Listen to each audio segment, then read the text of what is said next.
Hello, everybody. Welcome to Travel Chatter Canada. This is our fourth broadcast. We're travel agents, varying in numbers. Today we only have three. Normally we have four or five, but we have quite a few years of experience, and we just get together every other week and chat about travel. So that's what we're going to do. Today we have Francis and Anna, and I'm Sue being the guest host today. Today we're going to start actually with a question. On the last session, we talked about some of our favorite trips that we've all taken. And Christine, who's actually not here today, she mentioned Ischia in Italy. And we had several people ask us where Ischia was, what she liked about it. So I'm going to answer on her behalf, and it's a combination of what she has told me and a little bit of Google, I'll be honest, because I haven't had the pleasure of going. So Ischia is an island off of the Amalfi Coast, so off of Naples or Positano. It's a little bit bigger than Capri, and it's definitely lesser known than Capri, not as glitzy, therefore not as pricey. Doesn't have the fancy hotels, so the accommodations are more bed and breakfast types. But it's just beautiful. According to Christine and Google, it's beautiful for the European atmosphere and how homey it is. You get, families cooking dinner for you in the small restaurants. Because it's a volcanic island, there's thermal spas there, so people go and enjoy all those. And it's about an hour and 15 minutes ferry or hydrofoil ride from Naples. So Naples would be the prime spot you would leave from to get over to Ischia. And anything else, ladies? That's what I gleaned. So a couple of things. So from Naples, there's ferries and hydrofoils that go year round. From May to September, which is the tourist season, you can also get ferries from Capri, Sorrento, Amalfi Coast, and Salerno. So there's lots of more options to be able to get to the island from other places other than Naples, but Naples all year round. There's ferries that go all year round, multiple. Okay. Yeah. And actually, it must be becoming more popular because I just received a notice that Butterfield and Robinson is doing a walking tours on the island of Ischia. So, these things sort of trend, so that might be the new and upcoming hot spot. So go before it gets too pricey. There's a recommendation. Yeah, that's because they do. Things cycle through. Yeah. It'll start as a one-day tour package, and then it'll be a 2-day overnight, and then the next thing you know, it's Capri, right? Exactly, because tourists are going. Get in while the prices are still reasonable, and there's still a lot of availability, and it's more natural, right? It's a much more natural, homey kind of real Italy feel rather than some of the big hotel chains and that kind of stuff. Yes, yeah, a little less overtly touristy. Even though tourism is the main industry, it's less overtly touristy. Good. So, and you know what? If you have other questions, let us know because Christine will be back and she could answer something more from a personal perspective. Okay, on that note, I thought today we'd talk about packing because we travel a lot. So I'm going to ask the ladies what suggestions you have or advice you have for packing for cruises or for trips that have many destinations within them. Francis? For me, I would always suggest bringing a little puffer jacket. And if you can get one with a little bag, it's even easier. It's very inconspicuous. You just put it in your purse or your pocket or your backpack, and you always have it handy. And when you're traveling, you never know what the weather is going to be like. So I always suggest having it. It never goes bad. Okay, good. Anna? Couple of tips, I guess. For me, I like to, when I go away, I like to pack in cubes. I like to use these packing cubes. Okay. So I don't know if how well you can see it. Yep. This one actually, so this one's from Hughes, but it has the shirts on it. There's another one that has pants on it. And I like these. There's a couple of different kinds, but I like the ones that are really thick. I can't see that, Anna. Can you hold it up in Oh, front sorry. of you? That's Yeah. really thick. Okay.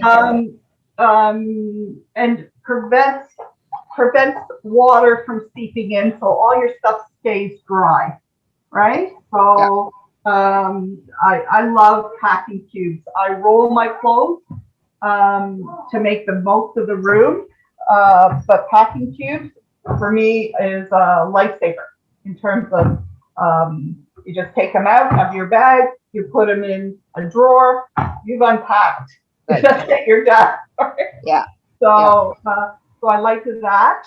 The other tip I have, having gone to India before and having gone to Africa, so is in certain areas you need to have your legs covered or your head covered. Even in Rome, go to some of the churches, and that's an expectation. So I like to bring 2 pieces of cloth. The bottom one would be 1.5 meters. Wrap it around, and there's my skirt. If I'm not using it, I roll it up, put it in my knapsack that I'm carrying around. And the same thing for the head piece, for the head. It's 1 meter and a fabric, cotton, and it covers my head, my shoulder. I'm approved to go. Some places, if you don't carry your own, they rent you these robes that they've been renting all day, possibly all year, without being cleaned. Right. So you take your chances. Be prepared. Right. You could also use a scarf, I imagine, like a big scarf if you have those, a shawl, which I always take. Just on another note, I always take them because I like them in the airplane to keep me warm. So I have it if I need sort of a blanket because, you know, airplanes aren't giving you much anymore, as we all know. You can put the shawl over you. And what else? Anything else, ladies? I was going to say, if I do a more adventure trip, I try to take whatever walking or running shoe I take. I try to take one with Gore-Tex in it so that if it gets wet, your feet aren't wet and they dry out for the next day. I mean, obviously that's not for every type of trip, but I find that you don't want to take 2 pairs of outside walking shoes. So I already try to take waterproof ones. And my husband actually, similar to the packing cubes, you can get ones that fold shirts. These things that you fold and then you slide the thing out, and he can get like 8 polo shirts or dress shirts all packed in a nice little stack. So stuff like that is great as opposed to trying to fold them yourself. Yeah. Anything? Oh, how about, who wants to speak on behalf of our colleague Deborah, who has the food allergies? Who knows what she does for all her food allergies? I know she sends letters if she's on a cruise to the cruise line or to a particular hotel if she's staying at an all-inclusive. And if she's not, she always brings letters in whatever language she's going to require for the country that or the city she's visiting. And it will inform them of all her allergies and her needs. And she even has it printed on cards and has them laminated. And she has a number of them made up so that she can give them to the restaurants and not worry about getting them back. Okay. It's very important that they know. In Europe, things are a lot better. They're very sensitive to people with allergies. Unfortunately, in Canada and North America, not so much.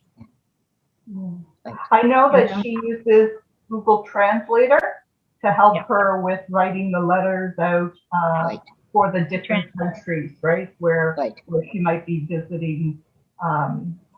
She also carries some food supplies of her own for, like if she's leaving, say she's on a cruise and she's leaving the ship, So she'll bring whatever she can have as a snack during the day with a water, so that she might not have to run into having to order food at some place where she's not, 100% sure, Right. even when she brings that. So her motto is be prepared.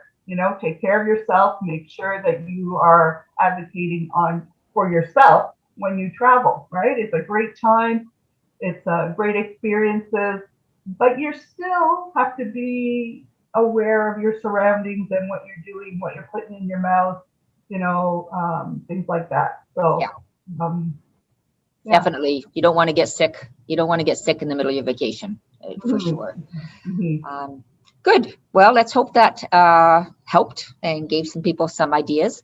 The other thing I wanted to touch upon was we are hearing that cruise lines are starting up in limited capacities, of course. And as we actually record this, we're in the middle of another shutdown.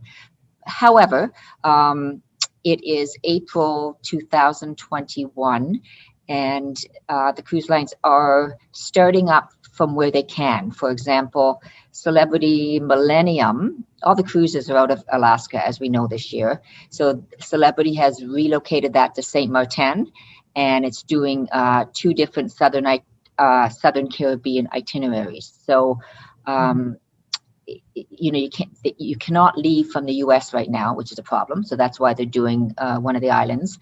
The